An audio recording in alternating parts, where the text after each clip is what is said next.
സ്വാമിജി നമസ്കാരം. നമസ്തേ. നമസ്തേ സ്വാമിജി, ആരാണ് ഗുരു? ഒരു ഗുരു എങ്ങനെയാണ് തൻ്റെ ശിഷ്യനെ തിരിച്ചറിയുന്നത്? അല്ലെങ്കിൽ ഒരു ആള് എങ്ങനെയാണ് ഒരു ഗുരുവിനെ കണ്ടുപിടിക്കുന്നത്? ഗും രാവയതി ഇതി ഗുരു. ഗു ശബ്ദം കൊണ്ട് അന്ധകാരമാണ് അർത്ഥമാക്കുന്നത്. ഇരുട്ട്, അജ്ഞാനം, അവിദ്യ.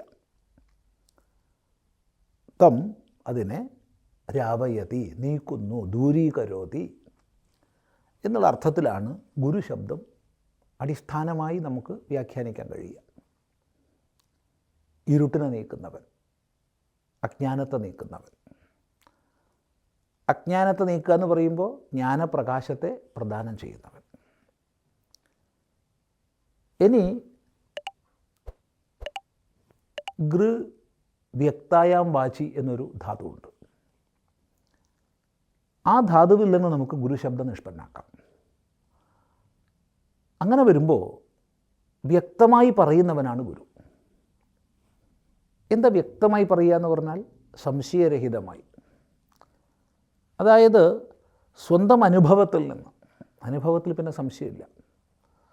ഇപ്പോൾ സ്വാനുഭൂതിയുടെ നിറവിലിരുന്നു കൊണ്ട് സംശയരഹിതമായ ഭാഷയിൽ പറയുന്നവനാരോ അവൻ ഗുരു. അപ്പോൾ ഈ രണ്ട് സംജ്ഞകളെ നമുക്ക് ചേർത്ത് പറഞ്ഞാൽ വ്യക്തമായി ഉപദേശിക്കുന്നതിലൂടെ അജ്ഞാനത്തെ നീക്കുന്നവൻ എന്ന് നമുക്ക് ചേർത്ത് മനസ്സിലാക്കാം. അതാണ് ഗുരു. ഇപ്പോൾ ഗുരുവെ ശിഷ്യൻ കണ്ടെത്തുകയാണോ അഥവാ ശിഷ്യനെ ഗുരു കണ്ടെത്തുകയാണോ? രണ്ടും ഏകകാലത്തിൽ സംഭവിക്കുന്നതാണ്. ഗുരുവെ തേടിയുള്ള ശിഷ്യൻ്റെ യാത്ര.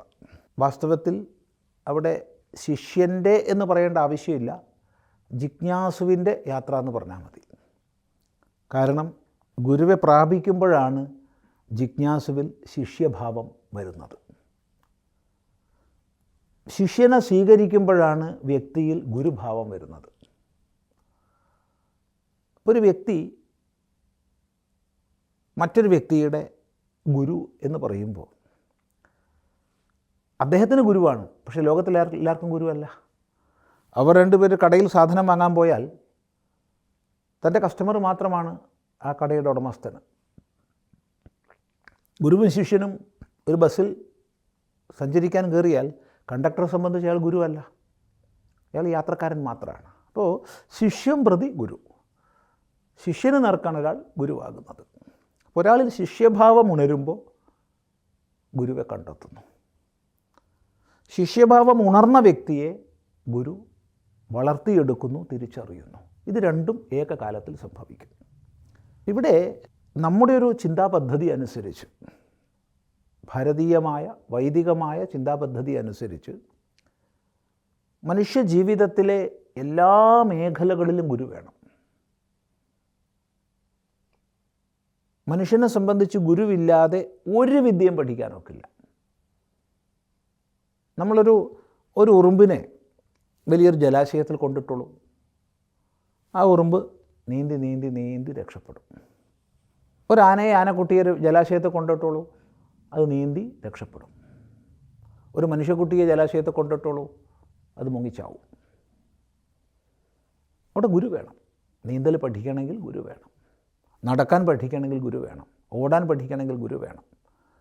അമ്മ നമ്മെ ചേർത്ത് പിടിച്ച് പിച്ച വെച്ച് നടത്തിച്ച് നമ്മെ പഠിപ്പിച്ചു. കറിക്ക് കഷ്ണം നുറുക്കണമെങ്കിൽ ഗുരു വേണം, അല്ലെങ്കിൽ കയ്യിൻ്റെ വിരലായിരിക്കും നുറുക്കുക എന്ന് പറഞ്ഞ അർത്ഥം മനുഷ്യനെ സംബന്ധിച്ച് അവൻ്റെ എല്ലാ മേഖലകളിലും ഗുരു വേണം. ഭൗതികമെന്നോ ആധ്യാത്മികമെന്നോ തരംതിരിക്കേണ്ട ആവശ്യമില്ല. ഏതറിവും ഗുരുവിലൂടെ നേടേണ്ടതാണ്. അത് ആയോധന വിദ്യയെന്നോ അല്ലെങ്കിൽ ചിത്രശില്പ സംഗീത നൃത്താദി മേഖലകളെന്ന വ്യത്യാസമില്ല. എല്ലാത്തിലും ഗുരു വേണം. അത് ഗണിതമെന്നോ ശാസ്ത്രമെന്നോ വ്യത്യാസമില്ല, എല്ലാത്തിലും ഗുരു വേണം. എന്നാൽ നമ്മുടെ അന്വേഷണത്തിൻ്റെ തലം സൂക്ഷ്മമാവുന്നതിനനുസരിച്ച് ബാഹ്യങ്ങളും ഭൗതികങ്ങളുമായ മേഖലകളെ അതിക്രമിച്ച് സൂക്ഷ്മങ്ങളായ മേഖലകളിലേക്ക് നമ്മൾ പ്രവേശിക്കുന്നതിനനുസരിച്ച് സൂക്ഷ്മതയാർന്ന ഗുരുവിൻ്റെ അനിവാര്യത വരികയാണ്. അപ്പോൾ അധ്യാത്മശാസ്ത്രത്തിൽ അതിസൂക്ഷ്മമായ തത്വവിജ്ഞാനത്തിലേക്ക് സ്വയം ഉയർന്ന വ്യക്തി മാത്രമാണ് ഗുരുവാകുന്നത്. ഇപ്പോൾ മന്ത്രശാസ്ത്രത്തിലാണെന്ന് വിചാരിച്ചോളൂ. ഇപ്പോൾ മന്ത്രശാസ്ത്രത്തിൽ ആരാണ് ഗുരുവാകാൻ യോഗ്യൻ? മന്ത്രസിദ്ധി കൈവന്ന ആളാണ്. തന്ത്രവിദ്യയിൽ അതിസൂക്ഷ്മങ്ങളായ തന്ത്രവിധാനങ്ങളെ, തന്ത്രം എന്നൊക്കെ പറയുമ്പോൾ പെട്ടെന്ന് നമ്മൾ ഈ ക്ഷേത്രങ്ങളിലെ തന്ത്രമൊക്കെ ആയിട്ടാണ് മലയാളി പൊതുവെ ബന്ധിപ്പിക്കുക. അത് തന്ത്രമല്ലെന്ന് പറഞ്ഞില്ല, പക്ഷെ അതല്ല തന്ത്രം, അതിലുപരിയാണ് തന്ത്രം. അപ്പം അതിസൂക്ഷ്മമായ ഉപാസനകളിലൂടെ പരമമായ അനുഭൂതിയിലേക്ക് ഉയർന്ന മഹാപുരുഷന്മാരാണ്. പുരുഷ ശബ്ദത്തിന് സ്ത്രീയെന്നോ പുരുഷനെന്നോ വിവക്ഷയില്ല, അത് മനസ്സിലാക്കുക. മഹാപുരുഷന്മാരാണ് ഗുരുക്കന്മാർ. വേദാന്തശാസ്ത്രത്തിൽ ശ്രോത്രിയനും ബ്രഹ്മനിഷ്ഠനുമാണ് ഗുരു, അഥവാ ആയിരിക്കണം. ശ്രോത്രിയനെന്ന് പറഞ്ഞാൽ വിധിപ്രകാരം ശാസ്ത്രങ്ങളെ അധ്യയനം ചെയ്തവനാണ്. അതായത് ഗുരുവിൽ നിന്ന്, ആ ഗുരുവോ ഗുരുവിൽ നിന്ന്, ഇങ്ങനെ ഗുരു ശിഷ്യ പരമ്പരയാണ്. അതേ സമയത്ത് അങ്ങനെ കേവലം അറിവിനെ നേടി എന്നുള്ളത് കൊണ്ട് മാത്രം വേദാന്തശാസ്ത്രത്തിൽ ഗുരുവാകുന്നില്ല. പിന്നെയോ ബ്രഹ്മനിഷ്ഠനായിരിക്കണം. താൻ ഉപദേശിക്കുന്ന ബ്രഹ്മതത്വത്തിൽ സ്വയം അഭിന്നനായി ആന്തരികമായി വർത്തിക്കുന്നവനായിരിക്കണം. പുറമെ ഏത് രീതിയിൽ അഭിനയിച്ചാലും, ഇപ്പോൾ സാമാജിക വിഷയങ്ങളിൽ ഇടപെടുമായിരിക്കാം, അല്ലെങ്കിൽ സമൂഹത്തിൻ്റെ വിവിധ സേവാപ്രവർത്തനങ്ങളിൽ വ്യാപരിക്കുമായിരിക്കാം, ശിഷ്യോപദേശം ചെയ്യുമായിരിക്കാം, ഇനി മറ്റേതെങ്കിലും ലൗകിക വ്യാപാരങ്ങളിൽ ഇടപെട്ടെന്ന് വരാം. അതെല്ലാം ബാഹ്യമാണ്.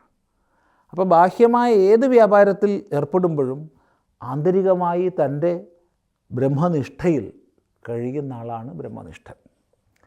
അങ്ങനെ ശ്രോത്രിയനും ബ്രഹ്മനിഷ്ഠനുമായ ആളാണ് വേദാന്തശാസ്ത്രത്തിൽ ഗുരു. ഇപ്പോൾ ശിഷ്യൻ അഥവാ ഒരു ജിജ്ഞാസു വേദാന്തശാസ്ത്രത്തെ സംബന്ധിച്ചാണ് ഇപ്പോൾ പറയുന്നത്. ഇതരങ്ങളായ മേഖലകളിലെല്ലാം അന്വേഷിച്ച് തൻ്റെ സൂക്ഷ്മമായ അന്വേഷണത്തിന് വ്യക്തമായ ഉത്തരം ലഭിക്കാൻ കഴിയാതെ, ജിജ്ഞാസയ്ക്ക് പൂരണം നേടാൻ കഴിയാതെ കൂടുതൽ അന്വേഷിക്കുകയാണ്. ആ അന്വേഷണം ഒന്ന് ആന്തരികമായി വിചാരസാധനയിലൂടെ, ജപസാധനയിലൂടെ തൻ്റെ അന്വേഷണത്തിൻ്റെ സൂക്ഷ്മതയെ നേടുന്നുണ്ട്. മറ്റൊരു ഭാഗത്ത് അതിനനുസൃതമായി പുറമേ തൻ്റെ ആ ജിജ്ഞാസയ്ക്ക് ശമനം നൽകാൻ കഴിയുന്ന ഒരു മഹാത്മാവ് എവിടെയാണെന്ന് അവൻ പുറമെ അന്വേഷിക്കുന്നുണ്ട്. ഇത് രണ്ടും ഒരേ സമയത്ത് നടക്കുന്നുണ്ട്. അങ്ങനെ ഈ രണ്ടും ഏകകാലത്തിൽ നടക്കുമ്പോൾ അയാൾ തേടുന്നു. തനിക്ക് ബോധിപ്പിക്കാൻ കഴിയുന്നൊരു വ്യക്തിയെ അയാൾ കാണുന്നു. അവിടെ അയാളുടെ അന്ധക്കരണം പറയുന്നു, ഇത് എൻ്റെ ഗുരുവാണ്, ഇത് തൻ്റെ ഗുരുവാണ്. ചിലപ്പോൾ അന്ധക്കരണം പറയുന്നത് തെറ്റാകാം. അങ്ങനെ തെറ്റാണെന്ന് ഏത് നിമിഷം ബോധിക്കുന്നുവോ അപ്പോൾ അയാൾ വിട്ടുപോകും. അയാൾക്ക് പുതിയ സ്ഥലത്ത് അന്വേഷിക്കാം. ഗുരുഗീത എന്ന് പറയുമ്പോൾ സ്കന്ദ പുരാണത്തിൻ്റെ ഭാഗമാണ്. എപ്രകാരമാണോ തേനീച്ചകൾ അഥവാ ചിത്രശലഭങ്ങൾ ഒരു പുഷ്പത്തിൽ നിന്ന് മറ്റൊരു പുഷ്പത്തിലേക്ക് തേൻ തേടി പോകുന്നത്, അതുപോലെ ജിജ്ഞാസു ഗുരുവിൽ നിന്ന് ഗുരുവിലേക്ക് പോകുമെന്ന് പറയുന്നു. അത് വളരെ അന്വർത്ഥമാണ്. ഇവിടെ നമുക്ക് ചിന്തിക്കാം, എപ്പോഴാണ് ഒരു തേനീച്ച ഒരു പൂവിൽ നിന്ന് മറ്റൊരു പൂവിലേക്ക് പോകുന്നത്? ഒന്നുകിൽ ആദ്യം താൻ സമാശ്രയിച്ച പൂവിൽ തേനില്ലായിരിക്കാം. രണ്ട്, അതിൽ തേനുണ്ട്, പക്ഷെ തനിക്കതെടുക്കാൻ സാധിക്കുന്നില്ല. മൂന്ന്, അതിൽ തേനുണ്ടായിരുന്നു, താൻ എടുത്തു, പക്ഷെ തനിക്ക് മതിയായില്ല. അപ്പോൾ ഇത്തരം സാഹചര്യങ്ങൾ വരാം. തേനില്ലാത്ത സ്ഥിതിയിൽ അപ്പം തന്നെ തിരിച്ചു പോകും. പലപ്പോഴും വലിയ ബാഹ്യമായ വലിയ പരിവേഷം, പ്രസിദ്ധി, ധാരാളം ശിഷ്യന്മാരുടെ സമ്പത്ത്, ഇങ്ങനെയൊക്കെ ഉള്ളതാവുമ്പോൾ നമ്മൾ ചിലപ്പോൾ പോവും. ചിലപ്പോൾ മനസ്സിലാവും അവിടെ തേനില്ല, അപ്പം വിട്ടുപോകും. രണ്ട്, അത്യപാരമായ അനുഭൂതി സമ്പന്നതയുടെ പരാകാഷ്ഠയിൽ നിൽക്കുന്ന ആളാണ്, പക്ഷെ തനിക്കതെടുക്കാൻ കഴിയുന്നില്ല. അങ്ങനെ വരാമല്ലോ. തനിക്ക് അങ്ങോട്ട് എന്താ പറയേണ്ടത്, എത്തിപ്പെടാൻ പറ്റുന്നില്ല. കൂടെ ഇരിക്കാം, പക്ഷേ ആ അകത്തുള്ള തേൻ നുകരാൻ കഴിയുന്നില്ലെങ്കിലും അയാളുടെ ജീവിതം വ്യർത്ഥമാക്കാതെ മാറിപ്പോയെന്ന് വരാം. അഥവാ അവിടെയുള്ള അറിവ് താൻ നേടിക്കഴിഞ്ഞിട്ടും തനിക്ക് കൃതാർത്ഥത കൈവരുന്നില്ല, അപ്പോഴും പോകാം. അപ്പം ഇങ്ങനെ തനിക്ക് തൃപ്തി കൈവരുന്നത് വരെ അയാൾ അന്വേഷിക്കും. ഈ ഗതിയിൽ തീർച്ചയായിട്ടും ജന്മാന്തര കർമ്മങ്ങളുടെ പുണ്യത്തിൻ്റെ പരിഭാഗമായ അവസ്ഥയിൽ ഒരു സംശയവുമില്ല, ശരിയായ ജിജ്ഞാസുവിന് തനിക്ക് യോജിക്കുന്ന ഗുരുനാഥനെ ലഭിക്കും. ഈ പറഞ്ഞതുകൊണ്ട് ആദ്യം താൻ കൈവിട്ട ഗുരുനാഥൻ തെറ്റാന്നല്ല അർത്ഥം. തനിക്ക് അവിടുന്ന് എടുക്കാൻ കഴിഞ്ഞില്ല എന്നേ ഉള്ളൂ. അവിടുന്ന് എടുക്കാൻ കഴിയുന്നവർ വേറെ കണ്ടേക്കും. അപ്പോൾ തനിക്ക് ഏറ്റവും യോജിക്കുന്ന ഗുരുനാഥനെ കണ്ടെത്തും. ആ സമാഗമത്തിൽ തീർച്ചയായിട്ടും ആന്തരികമായ തൃപ്തി, അത് പുറമേ ഒരാൾക്ക് പറഞ്ഞു കൊടുക്കാൻ കഴിയുന്നതോ തൊട്ട് കാണിക്കാൻ കഴിയുന്നതോ അല്ല. ഇതേപോലെ സ്വാനുഭൂതിയുടെ നിറവിൽ തിങ്ങി വിങ്ങുന്ന ഗുരുനാഥൻ ഈ ലോകവ്യവഹാരങ്ങൾക്കൊക്കെ അപ്പുറത്തേക്ക് പോയി അവധൂത വൃത്തിയിൽ പോയെന്ന് വിചാരിച്ചോളൂ. അയാൾക്കൊരു ശിഷ്യനെ അയാൾ തേടുന്നില്ല, അയാൾക്ക് ശിഷ്യനില്ല താനും. എന്നാൽ എന്തുകൊണ്ടാണെന്ന് നമുക്ക് വ്യാഖ്യാനിക്കാൻ കഴിയില്ല. പക്ഷേ ലോകാനുഗ്രഹ ബുദ്ധിയോട് കൂടിയിരിക്കുന്നൊരു മഹാനെ സംബന്ധിച്ച് തൻ്റെ ഈ ഒരു അനുഭൂതി സമ്പന്നത മറ്റൊരാളിലേക്ക് പകർന്നു നൽകണം, ഈ ലോകത്തിലേക്ക് പകർന്നു നൽകണം എന്നുള്ളൊരു ഇച്ഛാവിശേഷം ഉണ്ടാകുമ്പോൾ ഈ ഗുരുനാഥൻ അഥവാ ആ അനുഭൂതി സമ്പന്നൻ ശിഷ്യനെയും തൊടും. വേദത്തിൽ നമുക്ക് കാണാം, ആ മായന്ത് ബ്രഹ്മചാരിണ സ്വാഹ എന്നൊക്കെയുള്ള മന്ത്രങ്ങൾ. എൻ്റെ അടുത്തേക്ക് ധാരാളം വിദ്യാർത്ഥികൾ വന്നു ചേരട്ടെ എന്ന്. നമ്മുടെ സമീപ ചരിത്രത്തിൽ ശ്രീരാമകൃഷ്ണദേവനെ സംബന്ധിച്ച് പറയുമ്പോൾ, ശ്രീരാമകൃഷ്ണദേവൻ ദക്ഷിണേശ്വരത്ത് ക്ഷേത്രത്തിൻ്റെ മുകളിൽ കയറിയിട്ട് ഗംഗാജിയിലേക്ക് നോക്കിയിട്ട് ഒച്ചത്തിൽ വിളിക്കുമായിരുന്നു, എന്താ നിങ്ങളാരും വരാത്തത്, എന്താ നിങ്ങളാരും വരാത്തതെന്ന്. എന്ന് വെച്ചാൽ തൻ്റെ അടുത്ത് കൊടുക്കാനുള്ള അളവറ്റ നിധിയുണ്ട്, ഇത് കൊടുക്കണം. അപ്പോൾ ഉത്തമ യോഗ്യനായ, ഇത് സ്വീകരിക്കാൻ പ്രാപ്തിയുണ്ടെന്ന് തനിക്ക് ബോധിക്കുന്ന ആളെ കാണുമ്പോൾ ഗുരുനാഥനും തിരിച്ചറിയും. ഈ രണ്ട് തിരിച്ചറിവും കൂടി ചേരുമ്പോഴാണ് ഉത്തമ ഗുരുശിഷ്യ ബന്ധത്തിൻ്റെ സമാരംഭം. അത് പിന്നെ സ്വാഭാവികമായി സൂക്ഷ്മമായ അധ്യാത്മസാധനയുടെ ആഴങ്ങളിലേക്ക് നയിക്കും. അത് സ്വാഭാവികമാണ്. അതെങ്ങനെയാണെന്ന് ചോദിച്ചാൽ നമുക്ക് പറയാൻ പറ്റില്ല. അത് ഈ നിയതിയിൽ തന്നെ ചേരേണ്ടവർ ചേരും എന്നൊരു ഒരു ഒരു ഒരു ക്രമമുണ്ട്. അതെങ്ങനെയാണ് സംഭവിക്കണേ ബാഹ്യമായി നമുക്ക് പറയാൻ പറ്റില്ല. അത് തീർത്തും ആന്തരികമായ സംസ്കാരത്തിൻ്റെ ഫലമായിട്ടാണെന്ന് തന്നെ പറയേണ്ടി വരും. അതിലൊരു പക്ഷേ ജന്മജന്മാന്തര ബന്ധങ്ങളോ അഥവാ ജന്മജന്മാന്തരങ്ങളായി ചെയ്ത കർമ്മങ്ങളുടെ പരിഭാഗസ്ഥിതിയോ എല്ലാം കാരണമാകുന്നുണ്ടാവാം. പക്ഷേ ഒന്ന് ഉറപ്പിച്ച് പറയാം, ചേരേണ്ടവർ ചേരും. ആ ചേർച്ചയിൽ ആന്തരികമായ സംതൃപ്തി ഉണ്ടാവുകയും ചെയ്യും. അവിടെ ഗുരുശിഷ്യ ബന്ധം കൃതാർത്ഥമാകും, അവിടെ പതി പത്നി ബന്ധം കൃതാർത്ഥാവും, അവിടെ സുഹൃത്ത് ബന്ധം കൃതാർത്ഥാവും. ഇതെല്ലാം ഉണ്ട് ഈ ഒരു ചേർച്ച എന്നുള്ളത്.